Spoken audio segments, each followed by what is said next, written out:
de la mairie de Guédiawaye. C'était hier, Oui, Fatih, de fortes divergences ont été notées entre conseillers pour le poste de premier adjoint au maire. Et c'est finalement Chersar de Benno Bokk Yakaar qui a été élu premier adjoint. Omar Bow revient sur le film de cette journée mouvementée à la mairie de Guédiawaye.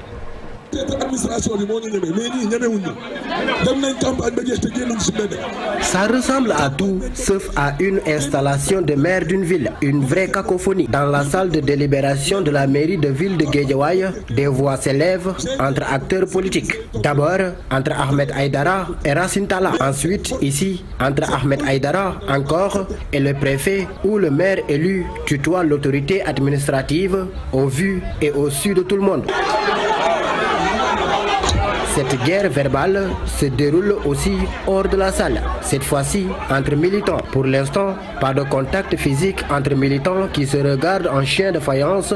Ceci, c'est parce que la police, avec un impressionnant dispositif, veille au grain. Ahmed Aïdara, très en colère, parle de forfaiture et vice de forme lors du vote du bureau. Je vous propose de l'écouter chez nos confrères de Guédiawaye Info TV.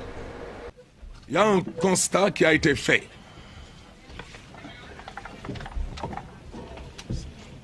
Un délit. On peut même le considérer ainsi. Parce que il y a une dame du nom de Madame Aminata Sy et sa fille, Fatmata Sy, qui ont voté lors du vote du bureau. Elle partage un conseil municipal, ce qui est anormal, de parenté de premier degré, ce qui est quand même, on peut considérer comme une forfaiture. Quand la remarque a été faite auprès de l'autorité publique, il a fait fi et il a laissé le vote continuer. Donc ce vote-là peut être considéré comme nul et non avenu. Et puis à Kédougou, un violent incendie s'est déclenché à Tenkroto, des dégâts estimés à plusieurs millions de francs CFA. Mais pas de perte en vue humaine.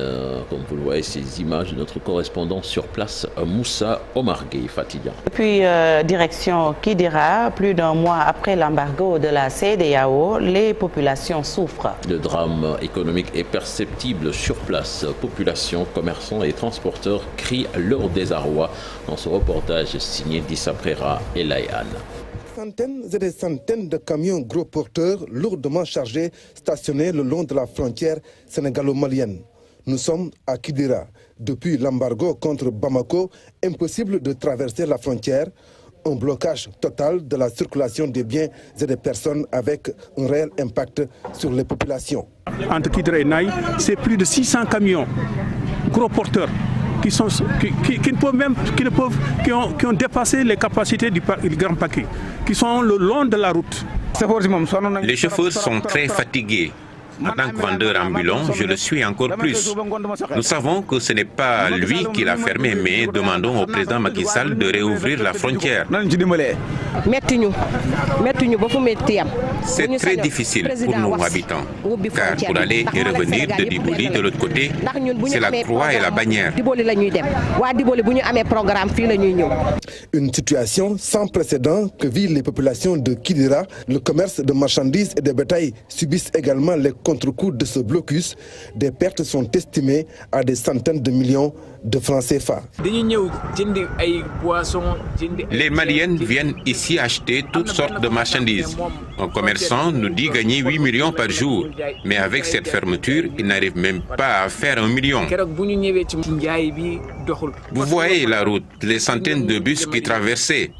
Maintenant, on peut même se coucher et dormir sur l'asphalte. Le Mali n'est pas seulement un réceptacle. Il nous envoie des produits, il nous envoie le bétail, il nous envoie beaucoup d'éléments. Donc il n'est pas question de fermer ses frontières. Ce n'est pas les autorités qui en périssent, mais c'est beaucoup plus les populations. Après plus d'un mois du début de l'embargo de la CEDEAO contre le Mali, c'est un véritable drame économique et une profonde souffrance que vit Kidira. Merci à vous, Dissa Prera Fati. C'était là donc l'essentiel de la première tasse actu de ce matin. Merci beaucoup, cher Tidiane Diao. La deuxième tasse actu prévue à 7h. Tout de suite, les actualités internationales avec Ibou Diouf.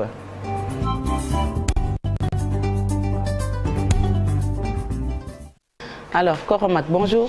Bonjour, Sokhna Fati, à nos très chers téléspectateurs qui nous suivent en ce moment.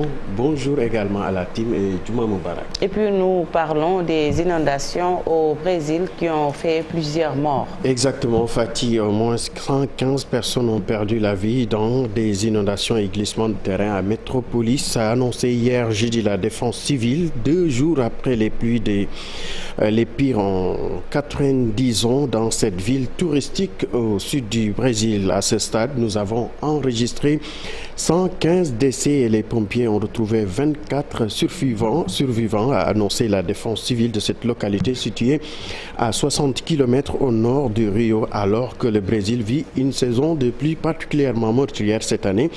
Le bilan, toujours provisoire, s'est alourdi la veille d'heure en heure après les pluies torrentielles qui ont transformé les rives pittoresques du centre en rivière de boue.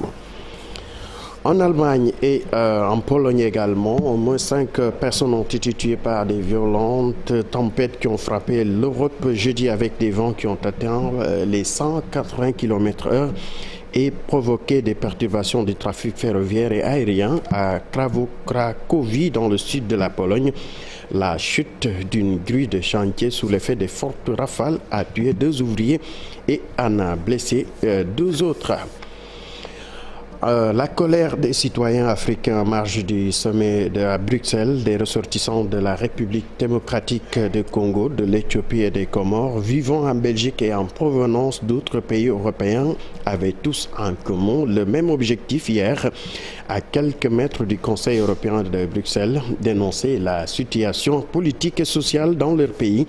Pour les Congolais qui étaient les premiers à se faire entendre devant les forces de sécurité mobilisées et bloquant l'accès au Conseil, leurs revendications portaient sur ce qu'ils ont qualifié de balkanisation du Congo. Les opposants à la guerre au Tigré sont également allés dans le même sens, dénonçant les crimes de guerre dans cette région d'Éthiopie. Le président français Emmanuel Macron cristallisait particulièrement la colère des Comoriens qui ont décidé de protester alors que s'ouvrait le 6e sommet réunissant des dirigeants africains. Macron est responsable de tous les malheurs qui frappent le Comore, ont-ils précisé. En Russie, à présent, la Russie a expulsé le numéro 2 de l'ambassade des États-Unis à Moscou. Bart Gorman a déclaré hier jeudi le département d'État américain en fustigeant une décision injustifiée à laquelle Washington s'est promis de répondre. Le ministère russe des Affaires étrangères a déclaré que Bart Gorman avait dû quitter Moscou en réponse de l'expulsion déraisonnable d'un responsable russe par Washington, accusé de mener une guerre des visas. Covid-19 et plan de vaccination, l'entreprise allemande à l'origine de l'un des premiers vaccins Covid a annoncé son intention de lancer la production en Afrique. BioNTech, qui a produit le premier vaccin, a mis au point un laboratoire dans un conteneur qui pourrait être expédié dans plusieurs pays africains. Scientifiques et ouvriers produiraient alors plus d'une dizaine de millions de doses par an dans le but de remédier aux grandes disparités d'accès aux vaccins. Le président du Rwanda, du Ghana, du Sénégal ont manifesté leur intérêt pour le projet allemand et ont rejoint les responsables de l'OMS, de l'Union africaine, sur le site de Biotech à Marbourg pour discuter du conteneur laboratoire et de ses défis. Sokhna Fati, une note de culture pour terminer. Berlinale Alcaraz de l'espagnol Carla Simón rafle l'Ours d'Or. Un film espagnol a eu les faveurs du jury de la Berlinade présidé par le réalisateur américain Mac Knight. Le long métrage de la réalisatrice Carla Simón a décroché donc cette distinction. La réalisatrice de 35 ans a salué le palmarès quasi exclusivement féminin de la Berlinade Sokhna Fati cette année. Merci beaucoup. Donc Ibou les femmes étaient à l'honneur cette année. Merci beaucoup Ibou Diouf. On se retrouve tout à l'heure pour la version wolof. Tout de suite, Café Presse, Café Court ou li ci yéenekaay yi ak Chérif.